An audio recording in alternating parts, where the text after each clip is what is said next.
Votre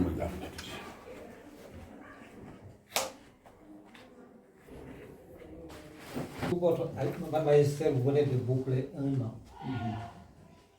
Un an. Est-ce que vous pouvez nous présenter les actions déjà réalisées? Merci M. Ba. Alhamdulillah Rabbil Alamin. Wa salatu wa salam ala Rasulillah. 31 mai 2024, 31 mai 2025, ça fait un an. Grâce à Dieu, j'ai donc dirigé la communauté pendant 12 mois. Et durant ces 12 mois, avec l'appui du conseil municipal, en premier les adjoints au maire et les autres conseils, les présidents de commission, on a pu réaliser quelque chose comme présenté comme bilan. Aussi bien sur le plan de l'éducation, de la santé, de l'environnement, de jeunesse et sport, de la culture, du développement rural, c'est-à-dire l'agriculture. Et sur le plan social, on a fait pas mal de réalisations. Si je prends le secteur de l'éducation, on sait que l'éducation sénégalaise avait des problèmes de classe de syndicat, surtout dans l'élémentaire. Mais actuellement, au moment où je vous parle, on a pu gérer tous les abris provisoires. La commune de Menda est une commune sans abri provisoire. Donc, tous les abris ont été remplacés par des salles de classe. Il nous reste une ou deux écoles sans clôture. Et durant la période 2025, Inch'Allah, nous allons clôturer toutes les écoles. Si on prend le problème de l'addition de l'eau, nous avons atteint l'accès universel de l'eau dans toute la commune. Il n'y a pas d'eau de village où il n'y a pas d'eau courante. L'eau est partout dans. Si le plan de l'agriculture, c'est des merveilles. On a 12 fermes ANIDA, plus une vingtaine de fermes réalisées par des partenaires italiens et qui marchent avec l'énergie solaire. Si on prend le problème de la santé, on a actuellement 6 postes de santé. Le nouveau poste de santé qui est ouvert, c'est le poste de santé Guigis. Il est ouvert le 28 mai passé. Il y a une infirmière qui est là-bas, donc ça va marcher. Bon, si on prend le plan de l'environnement, on essaie de sauvegarder autant que possible les arbres. Et j'en peux pour féliciter les services des eaux et forêts. Si on prend l'éclairage, l'énergie, sur le plan de l'énergie, sur 116 villages et 30 hameaux, actuellement, il y a moins de 15 villages et hameaux qui n'ont pas d'électricité. Donc aussi c'est un sursaut. Donc pour le reste, nous tendons la main à l'État parce qu'il y a des problèmes que seul l'État peut régler, c'est le problème de l'énergie. Avec les 15 villages qui nous restent, comme Saté 2, comme Kan, comme Khabang, comme Ndahma, comme Merina Tchoun, comme Ndiakhate Bouye, comme Gade Nyandoul, comme Pelouk Loye, Pelouk Sa-Kan, et comme Keur Morferi, je pense qu'avec l'aide de l'État, durant la période 2025, Inch'Allah, tous ces villages vont recevoir leur part de l'électricité. Parce que l'État est là pour régler les populations. J'en profite aussi pour dire que nous soutenons les nouvelles autorités. Parce que nous sommes élus par les populations, l'État est pour les populations, nous soutenons les actions des autorités. Ça veut dire l'action du gouvernement dirigée par son Excellence, M. Bassirou Diomaye Diakhar Faye, et le chef du gouvernement, M. Ousmane Sonko. Nous soutenons leur politique, nous sommes pour le Sénégal Horizon 2050 et nous les soutenons. Sur la rénovation des marchés et sur l'hydraulique également. Ouais, sur le marché, c'est une situation totale. Parce qu'il y a deux ou trois pôles. Les deux grands pôles, c'est le pôle de Mérina Dakhar et le pôle de Kel. Le marché de Mérina a été réfectionné en 2024. Actuellement, on est en train de réfectionner le marché de Kel. Les travaux sont en cours. Il reste le troisième pôle, c'est Gataigne.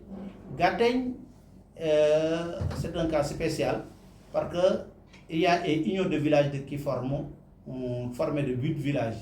Il y a des villages de Merina et des villages de Koul. Maintenant, ces villages sont réunis pour avoir un marché qui est à Koul. Donc, il n'y a pas de problème. Sur le plan sportif, la jeunesse sport, je veux réaliser une merveille à Merina. C'est-à-dire, les besoins, la jeunesse humaine a besoin d'un mini-terrain synthétique. Parce qu'ils vont à Saint-Louis, ils vont à Touab Dialaw, ils vont à Hambourg pour faire jouer leurs petits-enfants.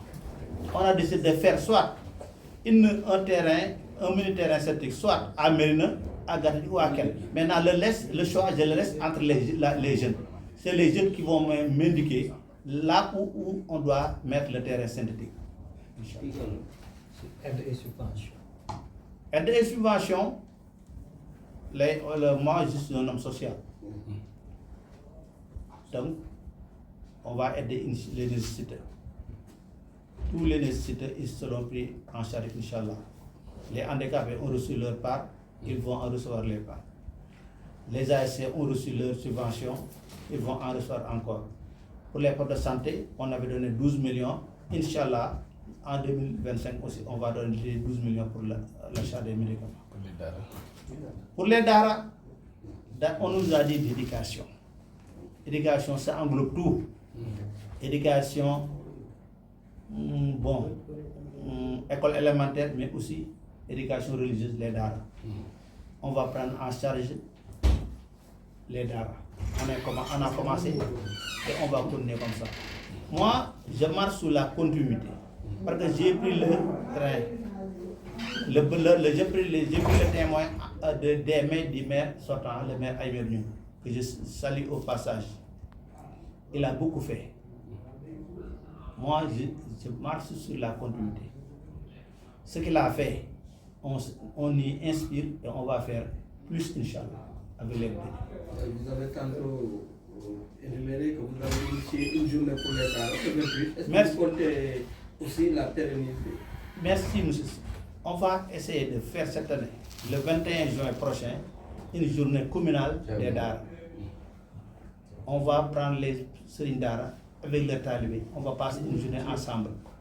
On va étudier les Daara pour voir quels sont les problèmes et les solutionner.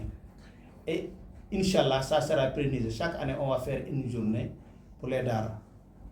Bon, on va prendre les meilleurs élèves qui maîtrisent le Coran. On va leur donner des cadeaux comme on en donne aux élèves de l'élémentaire.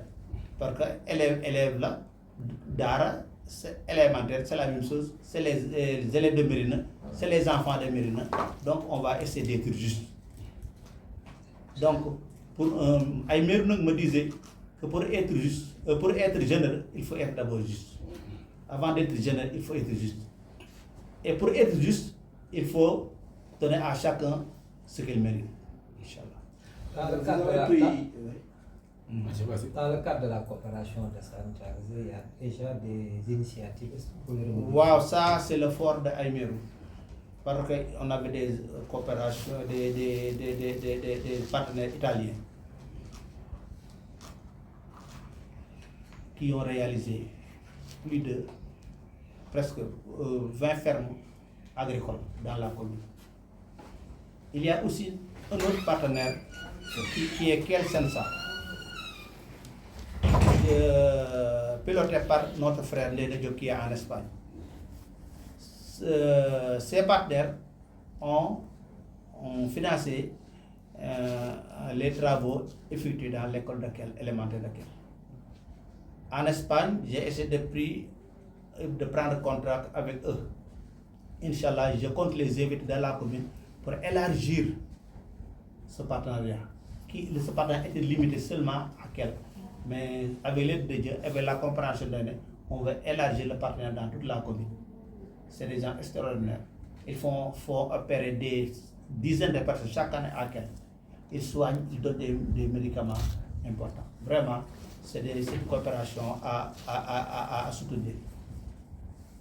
Vous venez de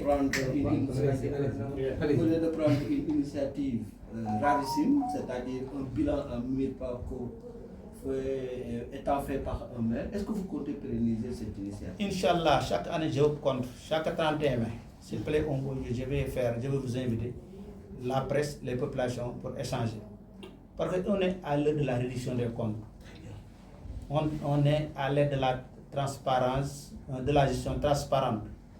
Avec le fameux Djoubal Djoubandi, il faut rendre compte aux citoyens et accepter leurs critiques. Je vais installer un débat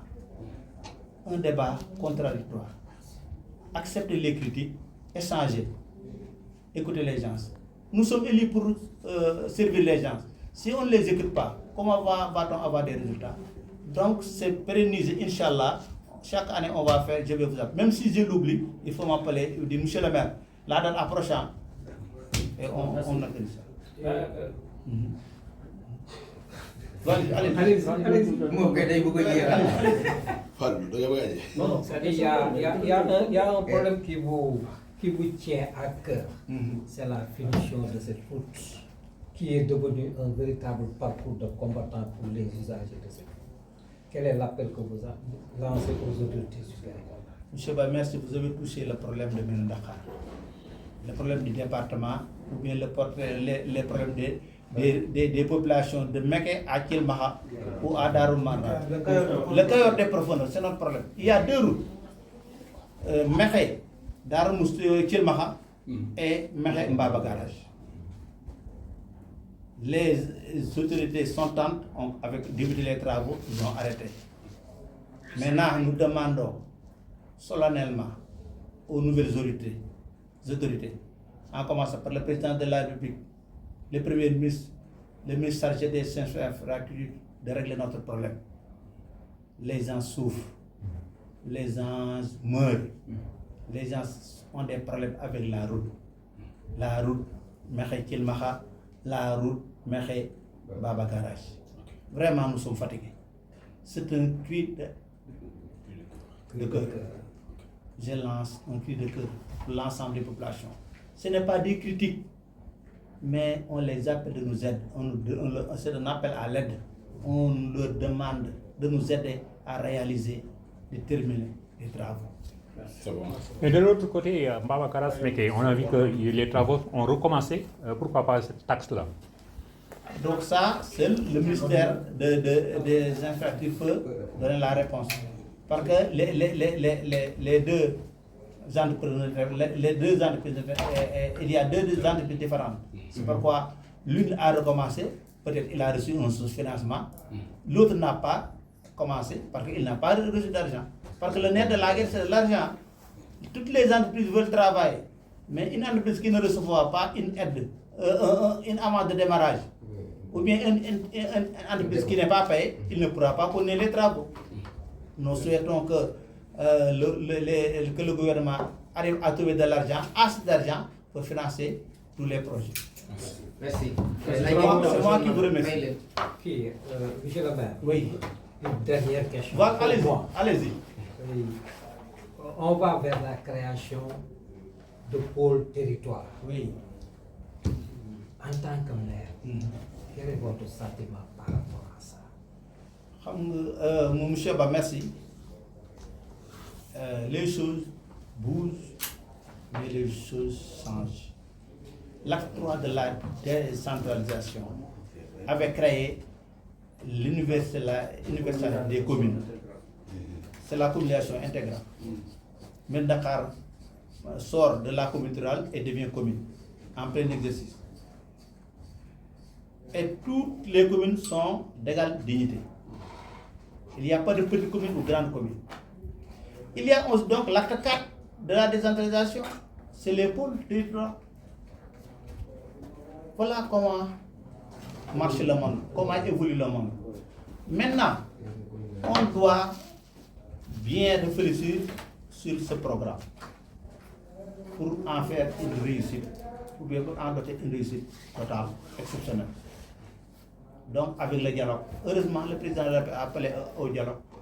Il faut dialoguer, il faut discuter, il faut partager pour trouver la meilleure formule, la meilleure solution. Seul Dieu détient la vérité. Mais on cherche la vérité. Et à force de chercher la vérité, on finira par trouver la vérité. La vérité, c'est la transparence, c'est la bonne gestion, c'est le développement du Sénégal. C'est ce que nous souhaitons. Un Sénégal développé, prospère, mais un Sénégal de paix. J'en profite aussi pour souhaiter à tout le monde une bonne fête de Tabaski. Je sais que le mouton est un peu cher, mais Dieu est là. Il peut nous donner, il peut nous aider. Que le bon Dieu nous aide à trouver de l'argent pour passer de bonnes fêtes avec nos parents et nos enfants. Merci beaucoup. Merci la presse. Voilà. Merci, bravo. C'est bon. Voilà.